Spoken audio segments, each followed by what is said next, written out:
আমরা শুনেছি এই যে এই ব্যবসায়ীকে খুন করা হয়েছে অন্যায়ভাবে, সে বড় ভালো মানুষ ছিল, তার সুন্দর চাপ দাড়িওয়ালা সুন্নতি লেবাস ওই মানুষটার ছিল।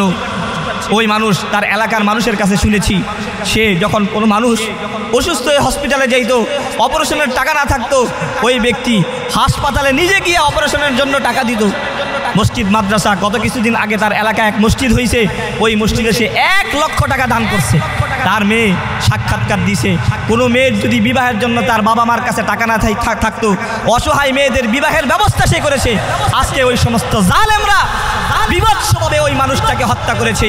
আমরা চাই এই বাংলাদেশের মাটিতে এমনভাবে তাদেরকে শাস্তির আওতায় আনা হোক, যাতে করে আর বাংলাদেশের কোনো মানুষকে অন্যায়ভাবে হত্যা না করে। কথা বলেন ঠিক না বেঠিক? প্রতি মাসে 50,000 টাকা চাঁদা না দেওয়ার কারণে ওই ব্যবসায়ীকে 30-40 জন মানুষ টেনে হিচড়ে নিয়ে নির্মমভাবে বিভৎসভাবে তাকে হত্যা করছে। শুধু হত্যা করেই শেষ হয় নাই, ওই নিতর দেহটাকে, এই হত্যাকৃত মানুষটা একদম মরে পানি হয়ে গেছে, ওই মানুষটাকে টেনে হেঁচড়ে গেট থেকে বের করে রাস্তায় এনে বিশাল বিশাল পাথর দিয়ে তার মাথার উপর, তার বুকের উপর আঘাতের পর আঘাত করেছে। এটা কোনো সাধারণ বিষয় না। কিভাবে একজন মুসলমানকে এইভাবে হত্যা করতে পারে? আল্লাহ তাআলা কোরআনে হাকিমের মধ্যে বলেন, কোনো মানুষ যদি কোনো মানুষকে অন্যায়ভাবে হত্যা করে, সে একজন মানুষকে হত্যা করে নাই, আল্লাহ তাআলা বলেন সে যেন সারা পৃথিবীর সমস্ত মানুষকে হত্যা করলো। নাউযুবিল্লাহ, নাউযুবিল্লাহ। ওয়ামান আহইয়াহা ফাকান্নামা আহইয়ান নাসা জামিআ। আর যদি কোনো মানুষ কাউকে অন্যায়ভাবে হত্যা করা থেকে বাঁচাই দিল, কোনো মানুষ যদি কোনো মানুষকে হত্যা করে থেকে বাঁচাই দিল, সে যেন সারা পৃথিবীর সমস্ত মানুষকে হত্যা থেকে বাঁচাই দিল। মানুষ হত্যা করা অত্যন্ত গর্হিত কাজ।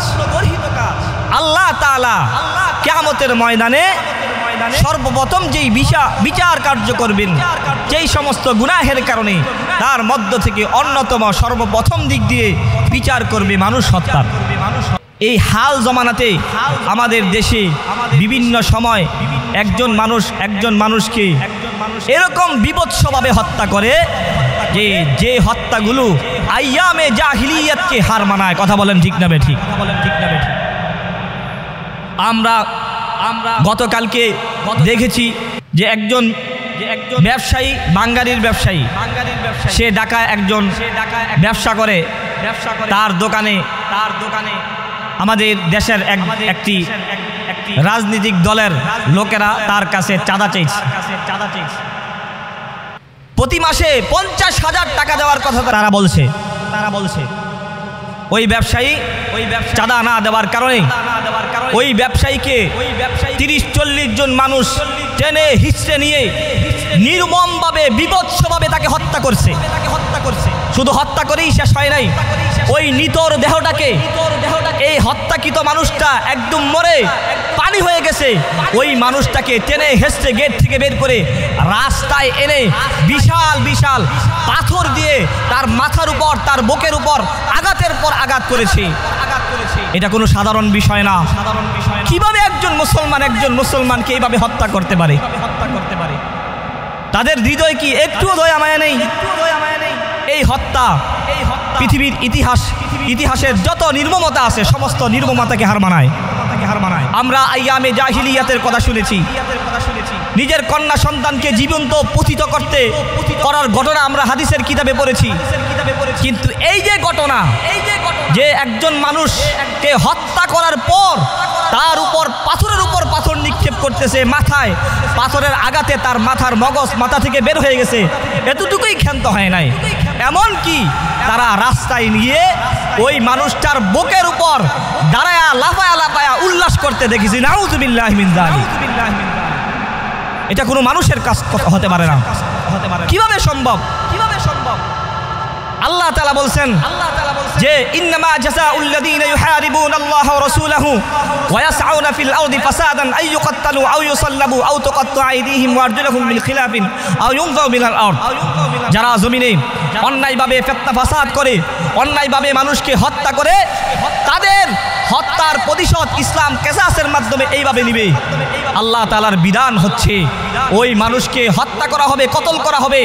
যে হত্যা করছে তাকে হত্যার বিনিময়ে হত্যা করা হবে, অথবা তাকে মানুষের সামনে শুলিতে চড়ানো হবে, অথবা ইসলামের বিধান হচ্ছে তার ডান হাত বাম পা, তার বাম হাত ডান পা কেটে দিবে, অথবা তার চোখকে উপড়ে ফেলা হবে। কথা বলেন ঠিক না ঠিক?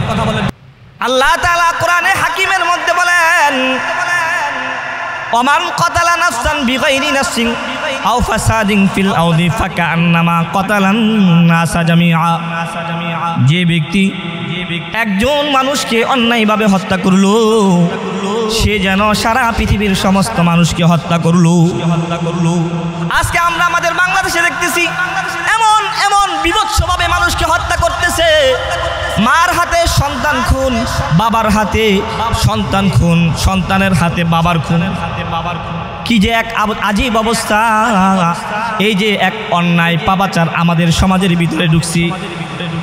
হাদিসের মধ্যে আল্লাহর রাসূল সাল্লাল্লাহু আলাইহি ওয়াসাল্লাম বলে, আসমানের যত মাখলুক আছে, জমিনের ভিতরে যত মাখলুক আছে, সমস্ত মাখলুক মিলে, সমস্ত মানুষ মিলেও যদি কোনো একজন মুমিনকে হত্যা করে, তাহলে এই একজন মুমিনকে হত্যা করার কারণে আল্লাহ তাআলা আসমানবাসী এবং জমিনবাসী যত মানুষ আছে, সমস্ত মানুষকে যারা হত্যার মধ্যে লিপ্ত ছিল, সকলকেই আল্লাহ তাআলা জাহান্নামের মধ্যে নিক্ষেপ করবে।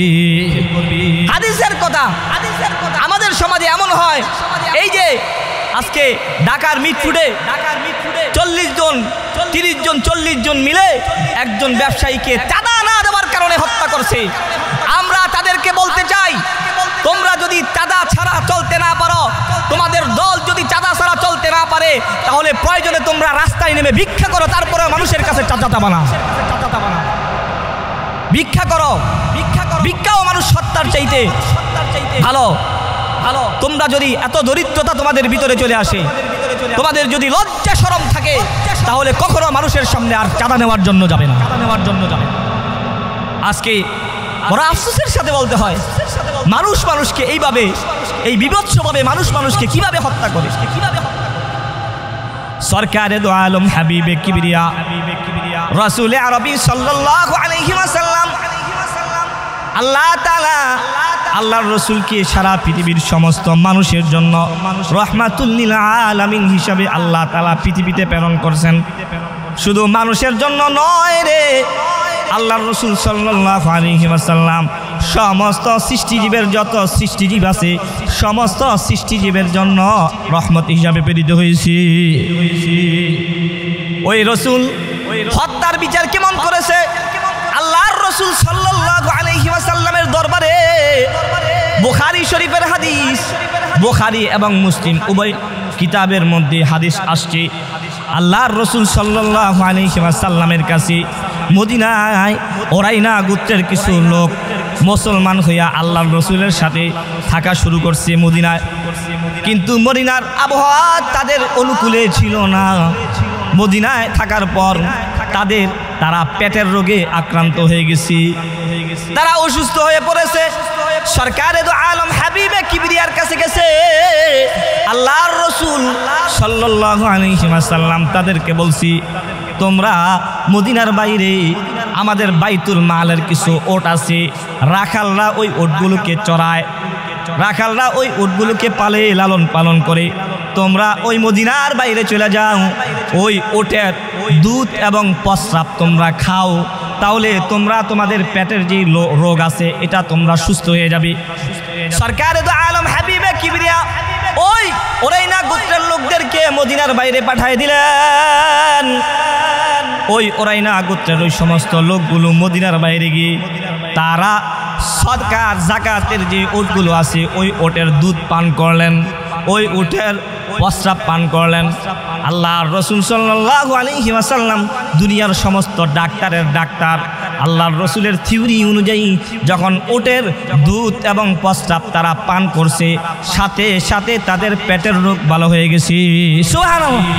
মদিনার ওই ওটের দুধ এবং প্রস্রাব পান করে যখন তারা সুস্থ হয়ে গেছে, তারা নিমুখ হারাম, তারা ওই ওটগুলোকে চুরি করে ডাকাতি করে নিয়ে গেছে, আর ওই ওটের রাখাল যারা ছিল তাদেরকে অন্যায়ভাবে হত্যা করছে, তাদের চোখ উপড়ে ফেলছে, তাদের হাত কেটে ফেলছে। আল্লাহর রসুল সাল্লাল্লাহু আলাইহি ওয়াসাল্লামের কাছে যখন এই সংবাদ আসছে, আল্লাহর রসুল সাল্লাল্লাহু আলাইহি ওয়াসাল্লাম বলছেন, যাও ওই সমস্ত নাফরমান কুলাঙ্গারদেরকে ধরে আনো। আল্লাহর রসুল সাল্লাল্লাহু আলাইহি ওয়াসাল্লাম যখন দূতদেরকে পাঠিয়ে দিলেন, তারা গিয়ে ওই সমস্ত অরাইনা গোত্রের ওই সমস্ত সন্ত্রাসদেরকে ধরলেন। যিনি আল্লাহর রসুল সাল্লাল্লাহু আলাইহি ওয়াসাল্লাম রহমাতুল লিল আলামিন, সারা পৃথিবীর জন্য রহমত, যার ভিতরে দয়া আর দয়া ছিল, ওই রসুল ওই সমস্ত খুনিদেরকে ডেকে এনে তাদের হাত কেটে ফেলছে, তাদের পা কেটে ফেলছে, এমনকি তাদের চোখ উপড়ে ফেলছে। আমরাও বলতে চাই, যারা এই সমস্ত বিভৎস, এই যে মিটফুটে একজন ব্যবসায়ীকে অন্যায়ভাবে বিভৎসভাবে হত্যা করেছে, তারা যেইভাবে পাথর নিক্ষেপ করে এই ব্যবসায়ীকে হত্যা করেছে, তারা যেইভাবে ব্যবসায়ীকে হত্যা করে তার বুকের উপর দাঁড়িয়ে দাঁড়ায় যেরকমভাবে লাফাইছে, উল্লাসে মেতেছে, আমরা বলবো এই সমস্ত সন্ত্রাসীদেরকে অনতি বিলম্বে 1 সপ্তাহের মধ্যে তাদেরকে ধরে এনে জনসম্মুখে চৌরাস্তার মোড়ে দাঁড় করে তাদেরকে ফাঁসির কাস্টে ঝুলাইতে হবে। কথা বলেন ঠিক না বেঠিক? আল্লাহর রাসূল সাল্লাল্লাহু আলাইহি ওয়াসাল্লাম বলে, কোনো মুসলমানকে মুসলমান যদি গালি দেয় এটা পাপের কাজ, কবিরা গুনাহ। আর কোনো মুসলমানকে যদি কোনো মুসলমান হত্যা করে সেটা হচ্ছে কুফরি। আল্লাহর রাসূল বলছেন যে কেউ যদি কাউকে অন্যায়ভাবে হত্যা করে, সে কুফরি করলো, সেটা তারা কাফের হয়ে গেল। শুধু তাই নয়, আল্লাহ তাআলা কোরআনে হাকিমের মধ্যে বলেন, ومن يقتل مؤمنا متعمدا فجزاؤه جهنم خالدا فيها وغضب الله عليه ولعنه وأعد له عذابا عظيما। আল্লাহ তাআলা বলেন, ومن يقتل مؤمنا متعمدا, কোন মুমিন ব্যক্তিকে যদি কোনো মুমিন ব্যক্তি ইচ্ছা করে হত্যা করে, আল্লাহ তাআলা হত্যাকারী ব্যক্তিকে চিরদিনের জন্য জাহান্নামের মধ্যে নিক্ষেপ করবে। আমরা শুনেছি এই যে এই ব্যবসায়ীকে খুন করা হয়েছে অন্যায়ভাবে, তার ঘটনা আমরা ইলেকট্রনিক্স মিডিয়ার মাধ্যমে শুনেছি। সে বড় ভালো মানুষ ছিল, তার সুন্দর চাপ দাড়িওয়ালা সুন্নতি লেবাস ওই মানুষটার ছিল। ওই মানুষ তার এলাকার মানুষের কাছে শুনেছি, সে যখন কোনো মানুষ অসুস্থ হয়ে হসপিটালে যাইতো, অপারেশনের টাকা না থাকতো, ওই ব্যক্তি হাসপাতালে নিজে গিয়ে অপারেশনের জন্য টাকা দিত। মসজিদ মাদ্রাসা, গত কিছুদিন আগে তার এলাকায় এক মসজিদ হয়েছে, ওই মসজিদে সে 1 লক্ষ টাকা দান করছে।